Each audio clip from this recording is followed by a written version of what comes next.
the Tourism Authority of Thailand with an important message about Koh Tao and culture. Koh Tao, where we bring people together. Like rapists and their victims. Our Honest Koh Tao Tourism video was an instant hit with most of you silly tourists when we released it in March. Surprisingly, some dipshits are still not convinced that Koh Tao is the perfect holiday destination. One Englishman complained, but not about the murders and the rapes. Instead, he accused Death Island of having no culture. Well, I said to that dropkick, I said sweetheart, I said darling, I said pet. Koh Tao's got more culture than a penicillin factory. The Gulf of Thailand has boasted a proud culture of violent crime and piracy for centuries. The present-day Thai mafia are descended from those same pirates, like the pirates who robbed, raped and murdered thousands of Vietnamese boat people from 1975 onwards. No culture? Read a newspaper or a history book, you ignorant moron.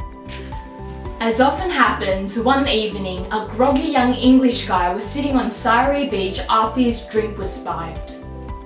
An amorous ladyboy wandered over to him seductively, wearing just an incredibly skimpy bikini. The tourist looked up and thought, that shows a lot of balls.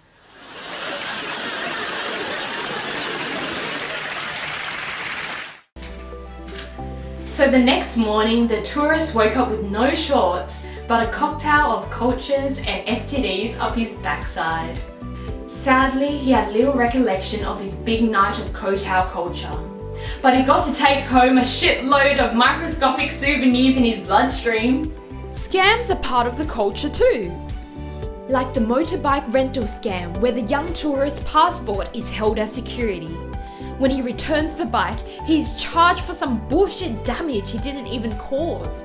He's forced to pay up or else he doesn't get his passport back. Naturally, the cultured cops are in on those scams. A Norwegian family even got scammed over scuba insurance on Satire Beach. An insurance premium was included in the cost of Silje Matheson's first scuba lesson, but Scuba Junction conveniently failed to send the list of divers to the insurers, so she was not covered, but the diving school kept all the premiums. Witnesses said that Silje's instructor left her side in crowded, shallow water where she was sucked into the propeller of a passing boat and killed. Silje's parents had to pay all the costs of returning her body to Norway, but those retained premiums boosted profits for that local business. No culture! Even the expats adopt the Koh Tao culture. There's a culture of deep philosophy on Koh Tao.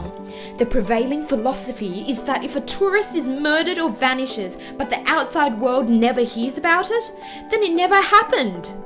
So the locals, including many expats, were justifiably outraged when the Samui Times had the audacity to publish the story of a Russian girl who vanished about 17 days earlier with no search underway.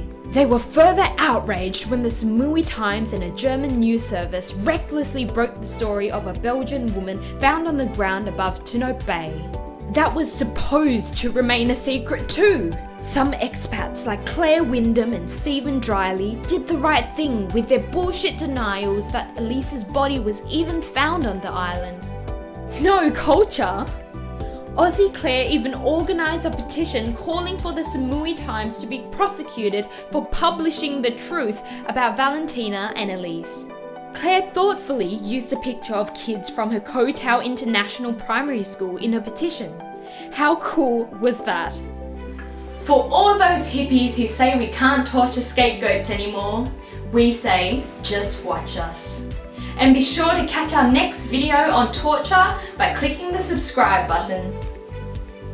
So with all this culture of violence, scams, cover-ups and torture, what are you waiting for? Book your next holiday to Death Island.